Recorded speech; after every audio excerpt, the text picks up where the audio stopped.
हाँ जी, भाइयों बहनों, आप सबका बहुत स्वागत है आज के इंटरनेशनल रिलेशन के प्रीमिक्स के वीडियो में। डेट है आज की 14 जून 2023। तो वही गेम रहेगी 5 सवाल और 10 मार्क्स की। वीडियो के एंड में जरूर बताइएगा कि नेगेटिव मार्किंग समेत आपके कितने मार्क्स बन रहे हैं, कितने क्वेश्चन सही हैं, कितने क्वेश्चन गलत हैं। आगे बढ़ने से पहले एक इन्फॉर्मेशन आपको देना चाहता हूं, वो ये है कि प्रेरणा मैम जो कि हमारे मेंटर हैं political science and international relation subject के, तो यदि पीएसआईआर आपका ऑप्शनल सब्जेक्ट है, यदि आपका इस बार मेंस में पीएसआईआर ऑप्शनल सब्जेक्ट है या आप पीएसआईआर सब्जेक्ट ऑप्शनल लेना चाह रहे हैं, आप अगले साल यूपीएससी की तैयारी करेंगे, इररिस्पेक्टिव ऑफ दैट, आप ये फ्री ऑफ कॉस्ट वर्कशॉप जरूर अटेंड करें। 17 जून को 12 बजे ये वर्कशॉप होने वाली है। 2 घंटे की लाइव ये वर्कशॉप रहेगी। स्पेसिफिकली मेंस 2023 के पर्टिनेंट यहां पे मैम आपसे बातें डिस्कस करेंगे रिलेटेड टू दिस ऑप्शनल। तो यदि आप अगर इस साल दे रहे हैं पीएसआईआर ऑप्शनल के साथ अपना मेंस का एग्जाम, तो प्लीज इस वर्कशॉप को अटेंड करिएगा। अगर आपका टारगेट है 300 प्लस मार्क्स लेके आना पीएसआईआर में, तो आप इस इंपॉर्टेंट वर्कशॉप को मिस नहीं कर सकते हैं। रजिस्ट्रेशन लिंक जो है वो आपको वीडियो के डिस्क्रिप्शन बॉक्स में मिल जाएगा। चलिए, और उसके साथ आपको एक और इंफॉर्मेशन देना चाहता हूं, वो है हमारा जो नया जीएस लाइव बैच है। तो ये हमारा नया जीएस लाइव बैच शुरू किया गया है उन बच्चों के लिए जो कि 2024 में अगले साल यूपीएससी का पेपर देंगे। ये मेंटरशिप प्रोग्राम है। यहाँ पे आपको मेंटरशिप भी प्रोवाइडेड रहेगी। अलॉन्ग कंटेंट तो आपको डेफिनेटली मिलेगा ही मिलेगा, वीडियो कंटेंट, साथ के साथ आपको ऐसे कंटेंट मिलेगा, जीएस का खूब सारा कंटेंट मिलेगा, एमसीक्यूज बहुत सारे प्रैक्टिस करने को मिलेंगे, आंसर राइटिंग क्वेश्चंस मिलेंगे। आंसर राइटिंग के साथ साथ आपको मॉडल आंसर्स और वीडियो सॉल्यूशंस भी मिलेंगे उन क्वेश्चंस के जो कि आपको प्रैक्टिस करने को कहा जाएगा। तो ये जो पूरा का पूरा कोर्स है, इसकी कीमत आफ्टर डिस्काउंट 25,500 की है। यदि आपको ठीक लगे इसके फीचर्स पढ़ के आप हमारे टोल फ्री नंबर पे कॉल कर सकते हैं और इसके बारे में इंफॉर्मेशन ले सकते हैं। सो अभी हम नजर मारते हैं पहले सवाल के ऊपर। पहला सवाल आपकी स्क्रीन पे ये रहा आपके सामने। यहां पे वीडियो को पॉज करें। यहां पे आपसे पूछा गया है सूडान। देखिए, वैसे क्वेश्चंस अभी 2023 के प्रीलिम्स के पेपर में भी आए हैं। आपने ये बताना है कि इनमें से कौन से वो देश हैं। 5 देशों का नाम मेंशन्ड है। कौन से वो देश हैं जो कि लैंड बॉर्डर शेयर करते हैं सूडान के साथ। सूडान क्राइसिस के बारे काफी न्यूज में अपडेट्स आ रही हैं, हमने भी काफी डिस्कस किया है सूडान क्राइसिस के बारे। सो अब आपने ये बताना है, बिकॉज देखिए, अब कोई भी कंट्री जो न्यूज में रहती है, अगर किसी भी कंट्री में कोई क्राइसिस हो रहा है, न्यूज में है, तो ये एक्सपेक्ट किया जाता है कि हमको पता हो कि वो लोकेटेड कहां पे है, सिचुएटेड कहां पे है, क्या वो लैंडलॉक्ड है, कौन सा रिवर उसके आसपास आता है, कौन से नेबरिंग कंट्रीज हैं। तो वो आपने बताना है क्वेश्चन को देख के। क्या सही आपको लग रहा है? देखिए, इसका आंसर है ओनली 2। केवल 2 ही देश है इन 5 देशों में से जो कि लैंड बॉर्डर शेयर करते हैं सूडान के साथ। वो कौन से हैं? लिबिया और इजिप्ट। यहां पे हम मैप देखते हैं सूडान का। सूडान की राजधानी क्या है? खार्तूम। तो 2011 से पहले साउथ सूडान भी सूडान का ही हिस्सा था, ये आपको बात पता हो। तो सूडान के नेबरिंग कंट्रीज कौन से आते हैं, कौन से वो देश है जो सूडान के साथ लैंड बॉर्डर शेयर करते हैं? वो है इजिप्ट, लिबिया, चाड, सेंट्रल अफ्रीकन रिपब्लिक, इथियोपिया और इरिट्रिया। तो ये देश हैं जो कि लैंड बॉर्डर शेयर करते हैं। ऑफ कोर्स सूडान के साथ यहां पे रेड सी भी आ जाती है। रेड सी का कोस्ट टच करता है Sudan, end of course Saudi Arabia और सूडान के बीच में रेड सी आ जाता है। सो ये चीजें आपको पता होनी बहुत ज्यादा जरूरी हैं। ऐसे क्वेश्चंस यूपीएससी में आ रहे हैं, आपको ये बात पता हो। For more than a century, Sudan, first as a colonial holding and then as an independent country, included its neighbor South Sudan as well. Now, prior to the secession, यानी कि इससे पहले जब साउथ सूडान सूडान से अलग हुआ था, तो सूडान और साउथ सूडान इकट्ठा मिला के सूडान बनाते थे। Sudan was the largest African country जब तक साउथ सूडान इसका हिस्सा था, with an area that represented more than 8% of the African continent and 2% of the world's total land area. तो ये इंपॉर्टेंट फैक्ट है, आपको इसके बारे में पता हो। अगला सवाल कोको आइलैंड से पर्टिनेंट है। Coco island sometime seen in the news is associated with which of the following countries. Very easy question, नजर मारे क्या सही आपको लग रहा है आंसर। पॉज कर सकते हैं यहां पे आप वीडियो को। सही आंसर है ऑप्शन ए, म्यांमार। नाउ ये करंट अफेयर्स में से क्वेश्चंस आपको मैं पूछ रहा हूं, ये जो आपने एमसीक्यूज देख रहे हैं ये सारे के सारे रीसेंट करंट अफेयर्स में से हैं और इन टॉपिक से पर्टिनेंट करंट अफेयर्स कवरेज हमने अपने पेड कोर्स में भी करी है। तो यदि अगर आप चाहें तो अगर आप चाहते हैं, अगर आप इच्छुक हैं, तो वैसे तो मैं सजेस्ट करता हूं कि करंट अफेयर्स की जब बात आती है रोज न्यूज़पेपर पढ़ा जाए, लेकिन अगर आप इच्छुक हैं, अगर आपकी इच्छा है तो आप स्लीपी क्लासेस के करंट अफेयर्स प्रोग्राम का भी हिस्सा बन सकते हैं। यदि आपको आईआर के ये क्वेश्चंस अच्छे लग रहे हैं, आईआर के कंसेप्ट जो मैं बताता हूं अच्छे लग रहे हैं, तो आप इंडिविजुअल आईआर का करंट अफेयर्स का कोर्स भी ले सकते हैं। ना कोको आइलैंड्स, यहां देखिए कोको आइलैंड्स है म्यांमार में। कोको आइलैंड्स और अंडमान निकोबार आइलैंड्स में कितना डिस्टेंस है? महज 30 माइल का, यानी कि 55 किलोमीटर का। So that is very close to our Indian territory of Andaman Nicobar islands. Coco islands small group of islands हैं जो कि north eastern part of Bay of Bengal में सिचुएटेड है। यहां पे क्या आ जाता है? यहां पे बे ऑफ बंगाल आ जाता है। बे ऑफ बंगाल के नॉर्थ ईस्टर्न पार्ट पे कोको आइलैंड सिचुएटेड है और लगभग 1255 kilometre south east of Kolkata, तो 1255 kilometre south east direction of Kolkata में ये लाई करते हैं। काफी इंपॉर्टेंट आइलैंड्स है साउथ एशिया के। इसको म्यांमार के द्वारा एडमिनिस्टर करा जा रहा है 1948 से। ऑफ कोर्स पहले तो पूरा का पूरा जो सब कॉन्टिनेंट था तो वो पहले एक ही था। It was only after this independence happened that बंटवारा होता है, इंडिया अलग होता है, म्यांमार अलग होता है, पाकिस्तान अलग होता है, लेकिन पहले पूरा का पूरा ये सब कॉन्टिनेंट ही था। इनफैक्ट द चाइनीज हैड, अब ये बात म्यांमार की जो सरकार है वो डिनाई कर रही है। इनफैक्ट ये बात बहुत ऑब्वियस है कि चाइना को ये आइलैंड्स ऑन लीज मिले थे उस वक्त म्यांमार की मिलिट्री गवर्नमेंट से। अभी भी म्यांमार में मिलिट्री का ही रूल चल रहा है, लेकिन ये बात आज से 30 साल पुरानी है। 1994 में चाइना को ये आइलैंड्स लीज पे मिले थे, ऑल्दो म्यांमार इस बात को डिनाई करता है। ठीक है, the Coco islands are 30 miles north which is 55 kilometres north to the Andaman Nicobar island groups of India. Geographically, these islands are part of the Andaman and Nicobar Islands archipelago. The Coco Islands are further divided into two major groups. One is the Great Coco Island and the Little Coco Island. The control of the Coco Islands in the Andaman archipelago, this was taken over by the English East India Company in the 18th century. और इसका control transfer कर दिया गया था from the East India Company to the British government after the revolt of 1857। जब East India Company का rule abolish हो जाता है तो ईआईसी ने ये कंट्रोल ट्रांसफर कर दिया था ब्रिटिश गवर्नमेंट को, ब्रिटिश इंडिया गवर्नमेंट को in the mid of the 19th century. Now Britishers ने यहां पे क्या किया था? एक पीनल कॉलोनी स्टैब्लिश करी थी, प्रिजन स्टैब्लिश किया था, जो काला पानी की सजा के लिए फ्रीडम फाइटर्स को भेजा जाता था, अंडमान भेजा जाता था, कोको आइलैंड्स में भी भेजा जाता था। ठीक है, now due to the remoteness of the Coco Islands it was very difficult for the Britishers to govern this group of islands। तो 1882 में ब्रिटिशर्स ने क्या किया? ब्रिटिशर्स ने ट्रांसफर कर दिया the control of Coco islands from the British government to Burma. Myanmar का जो पुराना नाम था बर्मा। नाउ बर्मा इंडिया से सेपरेट हो जाता है 1937 में। तो पहले तो बर्मा भी इंडिया का ही पार्ट था, 1937 में सेपरेट हो जाता है। तो these islands they then become a part of the Burmese territory. Japan ने वर्ल्ड वॉर 2 के दौरान इन आइलैंड्स को ऑक्यूपाई करा था अलॉन्ग विद अंडमान आइलैंड्स, लेकिन वर्ल्ड वॉर 2 में जापान हार जाता है। जब जापान ने इन आइलैंड्स को वकेट करा तो जो कंट्रोल था कोको आइलैंड्स का वो रिटेन कौन करता है? वो बर्मा की सरकार ही रिटेन करती है, म्यांमार की सरकार ही रिटेन करती है। इनफैक्ट म्यांमार को आजादी अंग्रेजों से मिलती है 1948 में जाके।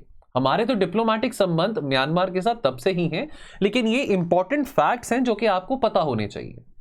1962 में जो मिलिट्री कू हुआ था म्यांमार में, एक पीनल कॉलोनी को एस्टैब्लिश करा गया था by the military of Myanmar in these Coco islands.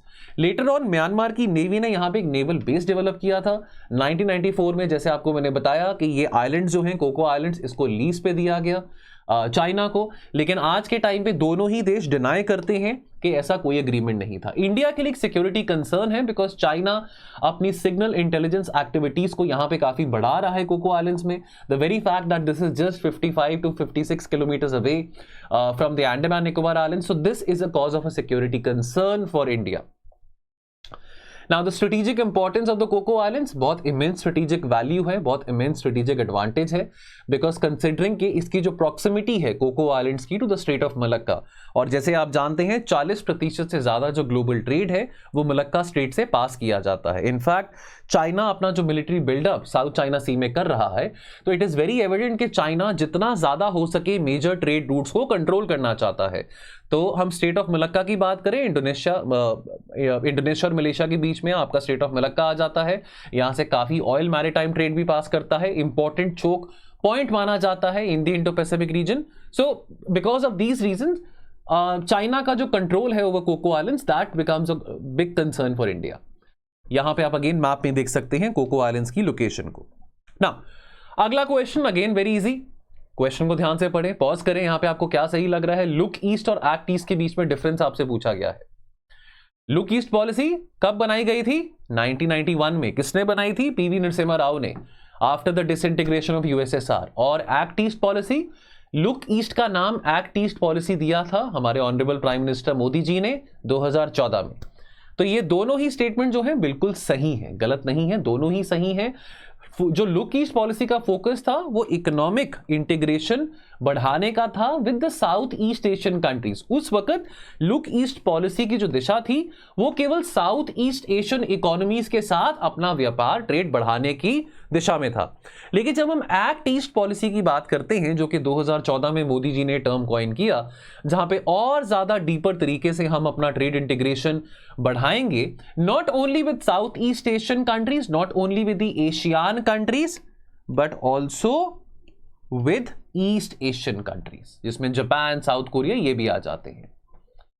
अच्छा, आगे बढ़ने से पहले एक और इंफॉर्मेशन, अगेन एक और एडवर्टाइजमेंट। दोस्तों एनसीईआरटी रैंक ओरिएंटेड बैच, तो हमने बहुत कंप्लीट कॉम्प्रिहेंसिव कवरेज करी है तमाम एनसीईआरटीज की, चाहे वो पॉलिटी है, चाहे वो ज्योग्राफी है, चाहे वो हिस्ट्री है, चाहे वो आईआर है, चाहे वो सोसाइटी है, जितने भी सब्जेक्ट है, साइंस हो, एनवायरमेंट हो, तो हमारे सभी सब्जेक्ट मैटर एक्सपर्ट्स ने, सभी टीचर्स ने, जिनको आप यूट्यूब पे वीडियोस पे देखते हैं, उन सभी ने बहुत कॉम्प्रिहेंसिव कवरेज करी है सारी एनसीईआरटीज की। एनसीईआरटी बेस बनता है कंसेप्चुअल क्लैरिटी के लिए, एनसीईआरटी को पढ़ना बहुत जरूरी है।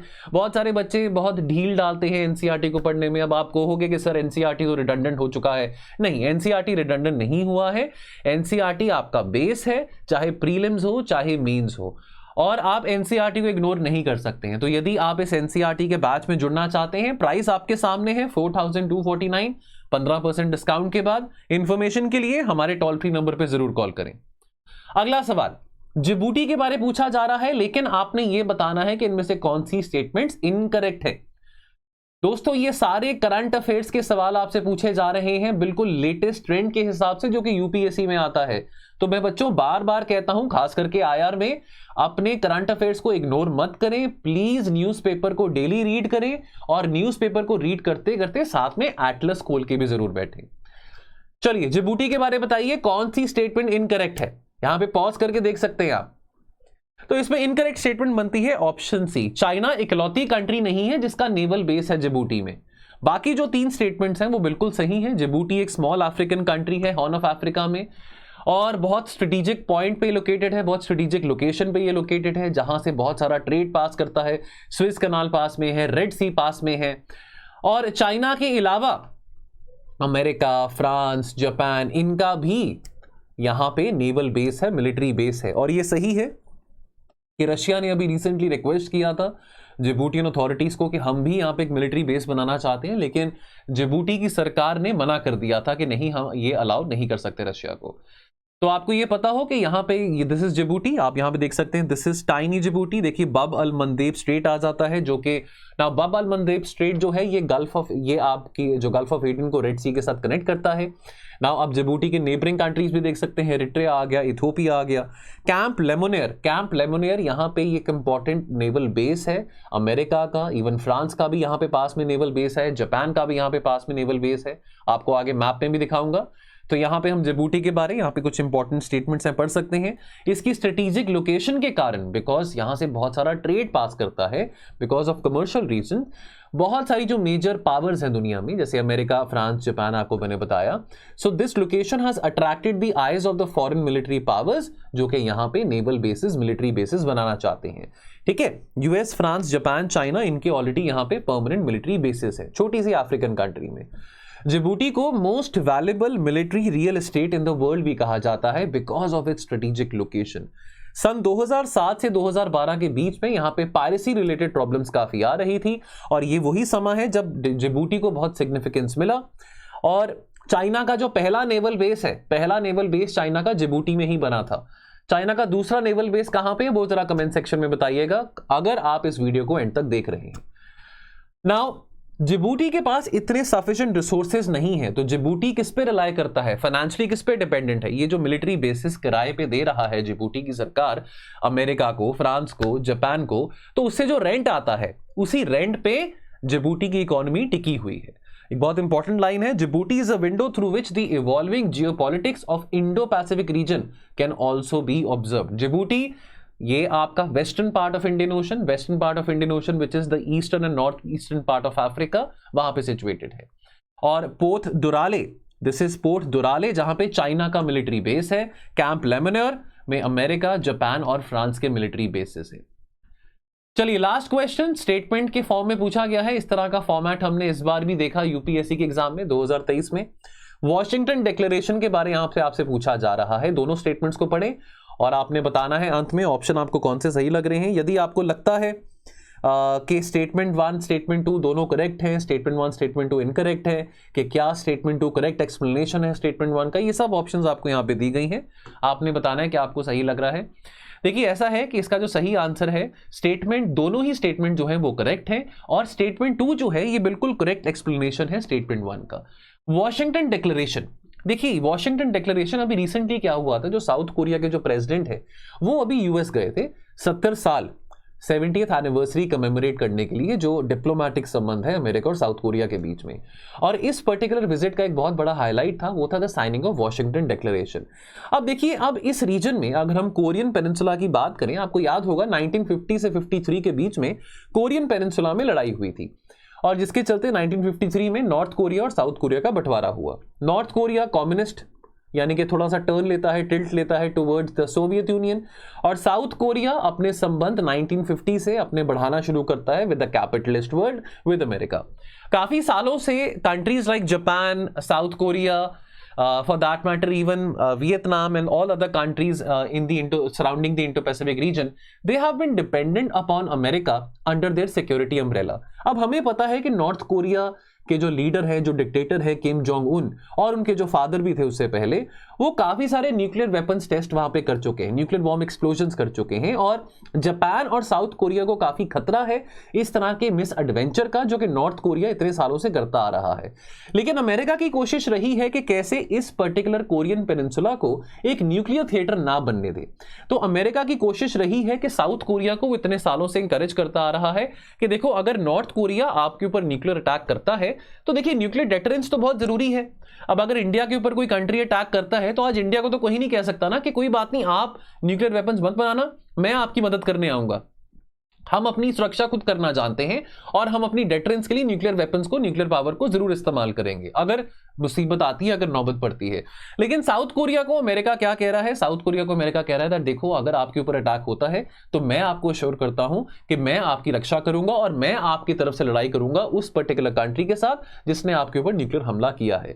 तो वॉशिंगटन डिक्लेरेशन एडवोकेट करता है nuclear deterrence policy in the region, aiming to balance the power dynamics against North Korea. लेकिन वॉशिंगटन डिक्लेरेशन यहां पे ये नहीं कहता कि साउथ कोरिया न्यूक्लियर वेपन्स बनाए, या न्यूक्लियर वेपन्स का कंस्ट्रक्शन करे, या न्यूक्लियर वेपन्स को बिल्डअप करे।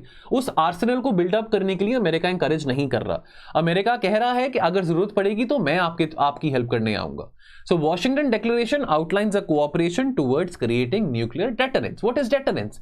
Deterrence means that if you can attack me, then I should have the capacity, I should have the ability to attack you back.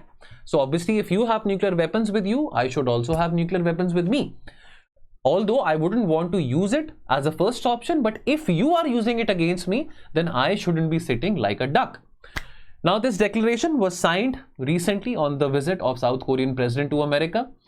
Now, an American nuclear ballistic submarine ये तैनात रहेगी Korean peninsula में. एक nuclear consultative group होगा. This would be form to formulate the principles of the joint response tactics.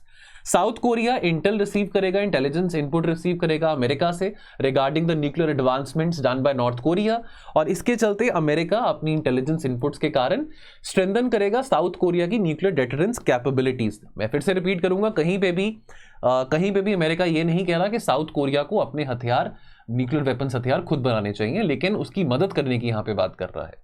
दोस्तों, अंत में जाने से पहले आपको मैं इंफॉर्मेशन देना चाहता हूं उन बच्चों को जो बच्चे यूपीएससी प्रीलिम्स का पेपर क्लियर कर चुके हैं और जो एसए की तलाश में हैं. अगर आपका प्रीलिम्स नहीं भी क्लियर हुआ तो दोस्तों अगले साल भी आप एसए का पेपर तो देंगे ही देंगे. तो इररिस्पेक्टिव आपका जो भी आउटकम रहा है, एसए के लिए हम एक कंप्लीट मेंटरशिप प्रोग्राम लेके आए हैं जिसको मैं पर्सनली लीड कर रहा हूं. तो हम YouTube पे शॉर्ट्स भी डालते रहते हैं. एसए के कोर्स को थोड़ा सा हम यहाँ पे प्रोपोगेट कर रहे हैं ताकि आप आज के टाइम में बच्चों को बहुत ज्यादा डर है फिलोसफिकल टॉपिक्स का, फिलोसफिकल एसेस को कैसे अप्रोच करेंगे.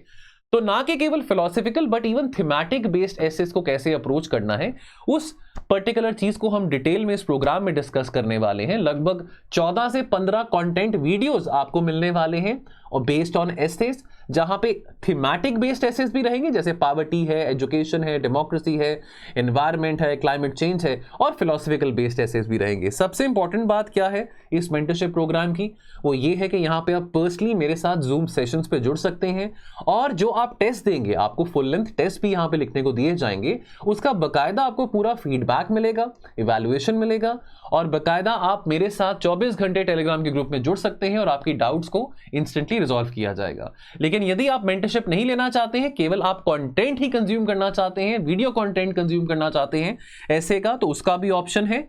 तो आप देख लीजिए, आपको जो सही लगता है उसके हिसाब से आप एनरोल कर सकते हैं. टोल फ्री नंबर यहां पे दिया गया है, आप टोल फ्री नंबर पे कॉल करके इसके बारे में इंफॉर्मेशन ले सकते हैं. चलिए मिलते हैं बहुत जल्द. ध्यान रखें, पढ़ते रहें. Thank you so much.